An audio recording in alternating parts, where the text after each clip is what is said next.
হরে কৃষ্ণ। শ্রোতা বন্ধুগণ, আপনারা দেখছেন জানা অজানা।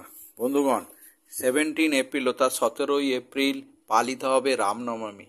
রামের জীবনের সঙ্গে নানান ঘটনা জড়িত, যার অনেকটাই আমাদের জানা, আবার বেশ কিছুটা অংশ আমাদের অজানা।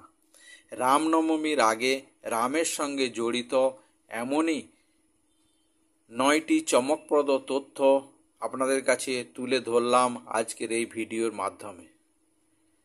বন্ধুগণ, চৈত্র মাসের শুক্লপক্ষের নবমী তিথিতে জন্মগ্রহণ করেছিলেন প্রভু শ্রীরাম।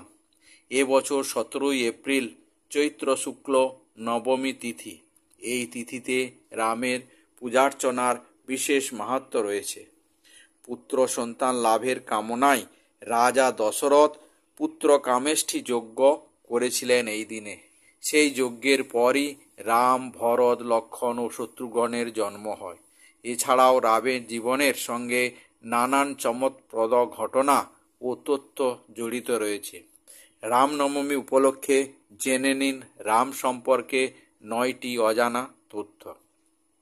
তার আগে বন্ধুগণ, আপনাদের কাছে অনুরোধ করব যে যদি এখনও আমাদের জানা অজানার সদস্য না হয়ে থাকেন অথবা আজ প্রথমবার আমাদের ভিডিও দেখছেন, তাহলে চ্যানেলটি সাবস্ক্রাইব করে বেল আইকনটি ক্লিক করুন। আর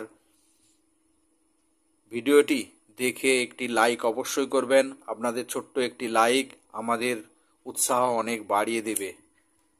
আর কমেন্টস বক্সে অবশ্যই লিখবেন জয় শ্রীরাম, জয় শ্রীরাম, জয় শ্রীরাম। তাহলে শুরু করা যাক। প্রথমে হচ্ছে সীতার স্বয়ম্বরে যাননি রাম। এটা কেমন না, শ্রী রামচরিত মানসে সীতা স্বয়ম্বর সম্পর্কে উল্লেখ থাকলেও বাল্মীকি রামায়ণে এর কোনো উল্লেখ পাওয়া যায়নি। বাল্মীকি রচিত রামায়ণ অনুযায়ী রাম ও লক্ষ্মণ ঋষি বিশ্বামিত্রের সঙ্গে মিথিলা গিয়েছিলেন। বিশ্বামিত্রই রাজা জনককে রামকে শিবের ধনুক দেখাতে বলেন। সেই সময় রাম শিব ধনুক তুলে নেন ও তার প্রপঞ্চ বাঁধতে গিয়ে সেই ধনুক ভেঙে যায়। রাজা জনক প্রতিজ্ঞা করেছিলেন যে এই শিব ধনুক যে তুলে নেবে তার সঙ্গেই তার কন্যা সীতার বিবাহ করাবেন। এই কারণে রামের সঙ্গে সীতার বিবাহ হয়। দ্বিতীয়ত, বিয়ের সময় রামের বয়স ছিল কত? বন্ধুগণ, বাল্মীকি রামায়ণে একটি শ্লোক থেকে জানা যায় যে বিয়ের সময় রামের বয়স ছিল 13 বছর মাত্র ও সীতার বয়স ছিল মাত্র 6 বছর।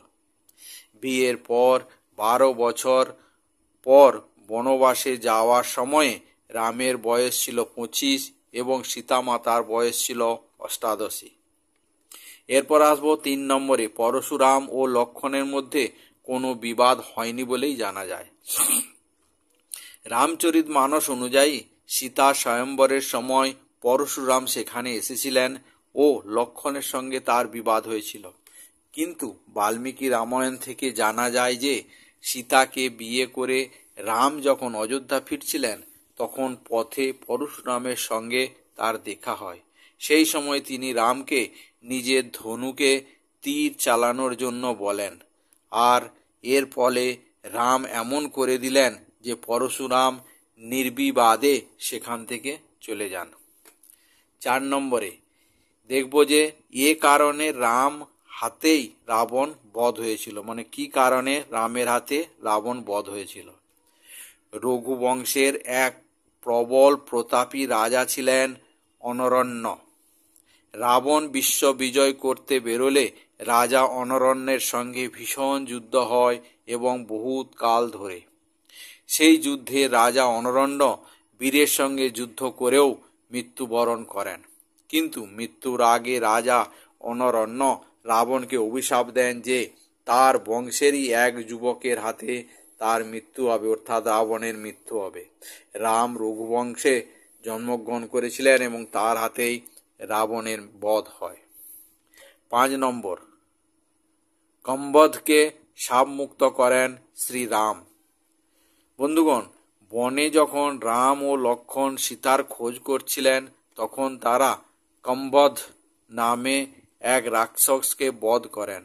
বাস্তবে এক অভিশাপের কারণে রাক্ষস হয়েছিলেন কম্বধ। রাম তার দাহ সংস্কার করলে কম্বধ শাপ মুক্ত হয় এবং রামকে প্রণাম করে তার কাহিনী জানান। 6 নম্বরে বন্ধুগণ, লক্ষণ নয় ক্ষুব্ধ হয়েছিলেন অর্থাৎ রেগে গিয়েছিলেন স্বয়ং রাম। রামচরিতমানস অনুযায়ী সমুদ্র বানর সেনাকে লঙ্কা যাওয়ার পথ না দিলে লক্ষণ ক্ষুব্ধ হয়েছিলেন, এটা রামচরিতমানস অনুযায়ী বর্ণিত আছে। কিন্তু বাল্মীকি রামায়ণে লেখা রয়েছে যে রাম সমুদ্রের উপর ক্ষুব্ধ হয়েছিলেন অর্থাৎ রেগে গিয়েছিলেন, লক্ষণ নন। এমনকি সমুদ্রকে শুকিয়ে দেওয়ার জন্য তীব্র তীর নিক্ষেপ করার প্রস্তুত হলে লক্ষণ ও অন্যান্য তাকে বোঝায় এবং তার রাগ শান্ত হয়। 7 নম্বর, রামের জন্য রথ পাঠিয়েছিলেন ইন্দ্র। হ্যাঁ, রাম রাবণের যুদ্ধের শেষ পর্যায়ে ইন্দ্র রামের জন্য রথ পাঠান। সেই রথে বসেই রাম রাবণের বধ করেন। বহুক্ষণ ধরে রাম রাবণের যুদ্ধ চলতে থাকলে আগস্ত্য মুনি রামকে আদিত্য হৃদয় স্রোত পাঠ করতে বললেন। এরপরই রাম রাবণের বধ করতে সক্ষম হয়। বন্ধুগণ, 8 নম্বরে দেখব 31টি তীরে মৃত্যু হয় রাবণের। শ্রী রামচরিতমানস অনুযায়ী বলা হয়েছে যে রাবণের উদ্দেশ্যে একসঙ্গে 31টি তীর নিক্ষেপ করেন প্রভু শ্রীরাম।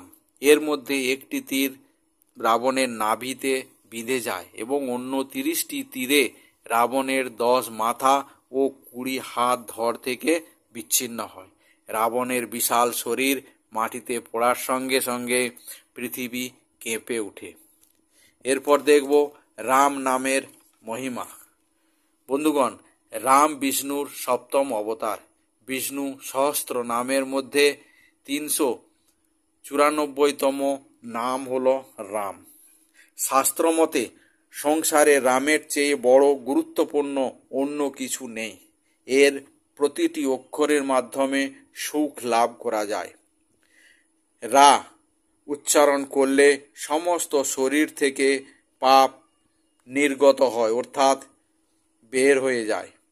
আর ম উচ্চারণ করলে শরীর ও মনের যে প্রবেশদ্বার সেটা বন্ধ হয়ে যায়, যার ফলে সেই পাপ পুনরায় মনে প্রবেশ করতে পারে না। যেমন পাথরে রাম লিখে সমুদ্রে ফেললে যেমন পাথর ডুবে যায় না, সব সময় ভাসতে থাকে এবং সেটা অনায়াসেই অর্থাৎ খুব সহজেই এক কিনারা থেকে অন্য কিনারায় পৌঁছে যেতে পারে, তেমনি ব্যক্তিও সহজেই এই রাম নাম জপ করে, রাম নাম স্মরণ করে ভবসাগর পার করে নিতে পারে।